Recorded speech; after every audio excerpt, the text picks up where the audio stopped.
네, 지금 보시는 이 사진, 지난달 30일 경기도 고양시에서 다방 점주를 살해하고 도주한 57세 이모 씨입니다. 키 170cm의 민머리가 특징인데요. 경찰에선 이 남성의 인상착의와 사진을 공개하고 추적에 나섰습니다. 그런데 바로 오늘 아침 경기도 양주시에서도 이 남성에게 살해당한 여성의 시신이 발견됐습니다. 경찰이 동일범에 의한 사건임을 확인한 가운데 대체 이 남성은 어디에 있는 걸까요? 자, 아까 보셨겠지만 우리 가족 여러분들 모두 좀 주목해 주십시오. 아직 잡히지 않았습니다. 추적 중입니다. 공개 수배 전단을 지금 경찰이 공개를 했는데 잠깐 좀 보여주세요. 도대체 얼굴은 공개하면서 이름은 이 땡땡으로 하는 이유가 도대체 뭘까요? 예? 아니 진짜 이 얼굴만큼이나 얼굴만 봐가지고는 긴가민가 하다가도 이 누구다 이름을 딱 공개하면 저게 그게 그 인간이구나 할 수도 있지 않습니까? 그래서 결정적인 제보가 갈 수도 있잖아요. 도대체 얼굴 공개하면서 이름 가리는 이 도대체 어처구니 없는 상황은 어떻게 이해를 해야 됩니까? 예? 자, 아무튼 시작을 하죠. 자, 교수님. 네. 좀 설명 좀 해주십시오. 네, 이 남성 일단 이 땡땡입니다. 네, 57세고요. 키는 한 170cm에 보시다시피 민머리입니다. 근데 모자를 좀 쓰고 다닌다고 합니다.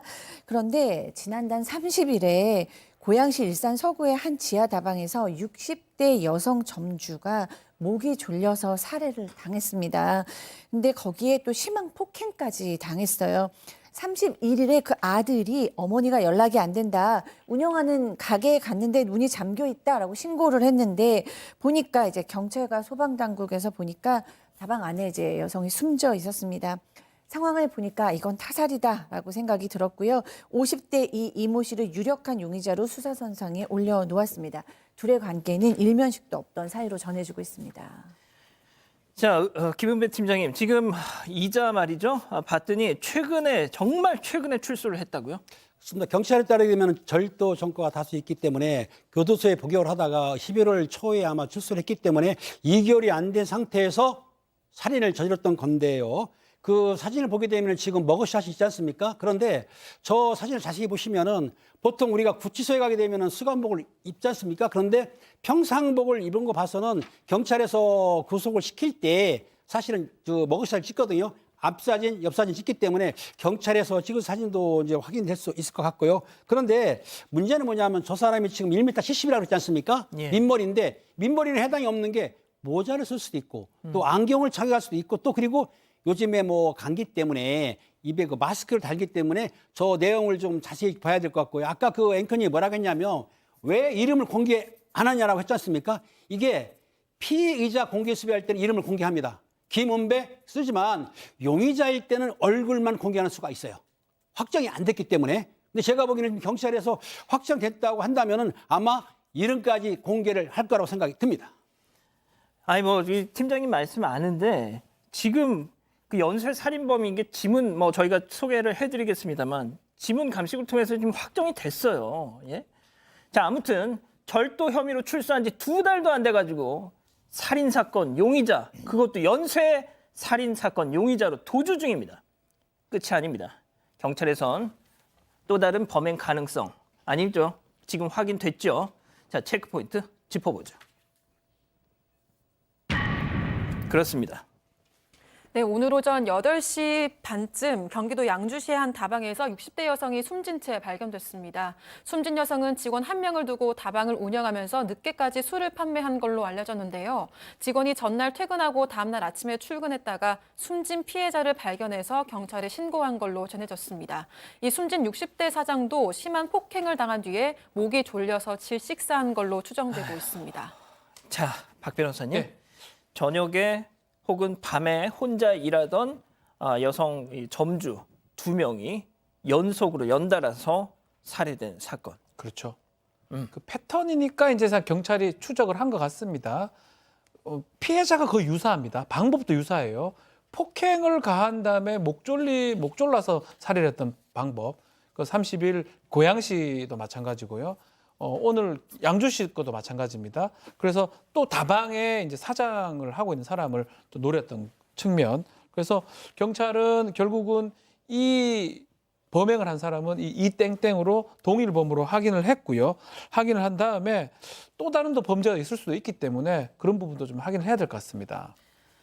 자, 지금 도주 중인데 모르겠습니다. 어디에 은신하고 있는지. 그래서 저희가 조금 전문적인 그런 소견을 듣고 싶어서 오늘은 출연을 안 하셨습니다만 오윤성 순천향대 교수에게 연락을 드려서 좀 여쭤봤죠.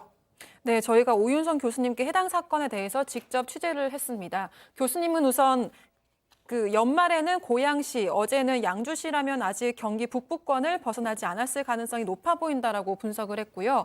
다만 아직 사건 관련한 자세한 정황이 나오지 않은 상황이어서 현장에서 없어진 물건이 있다든지 피해자에게 성범죄 시도를 했다든지 구체적인 경찰 발표가 있어야 범행 동기를 추론할 수 있다라고 전했습니다. 또 타고난 살인마라기보다는 첫살인 이후 될 대로 되라식의 범행으로 이어지고 있는 듯 보인다라고 분석하기도 했습니다.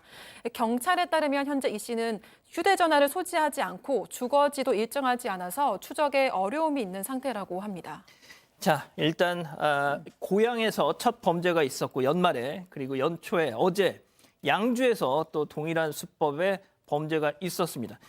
자, 지금 얘기만 들어보면 경기 북부권에서 연말 연시에 지금 범행이 연속으로 지금 이어진 건데 이게 또 모르겠습니다. 예, 오윤성 교수님은 경기 북부권, 이 경기권을 벗어나지 않았을 것이다. 뭐 보고는 있는데 저자가 어떤 생각을 하고 있고 어떤 행동을 보일지는 저자만 알고 있는 것이겠죠.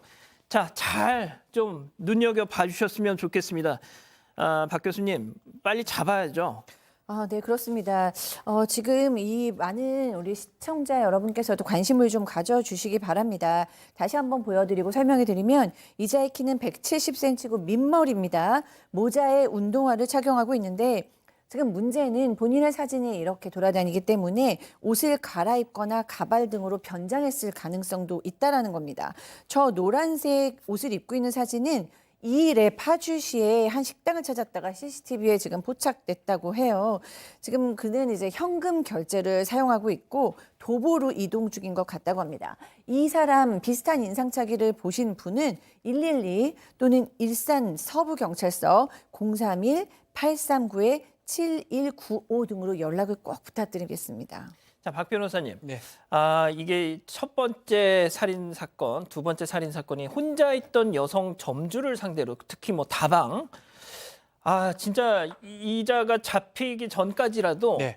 진짜 당분간은 조심해야 될것 혼자서 같습니다. 좀 이렇게 가게를 지키시는 이런 분들 좀 조심하셔야 되겠어요. 패턴이 지금 거의 똑같거든요. 혼자 있는 여성이 있는 곳에 가서 지금 하는 행동을 반복하기 때문에 조금 뭐 죄송스럽지만 좀 혼자 근무하거나 혼자 일을 하고 있는 여성 사장분들 조금 빨리 좀 퇴근한다든지 아니면 다른 분들과 같이 좀 있다든지 당분간 그게 좀 필요할 것 같습니다.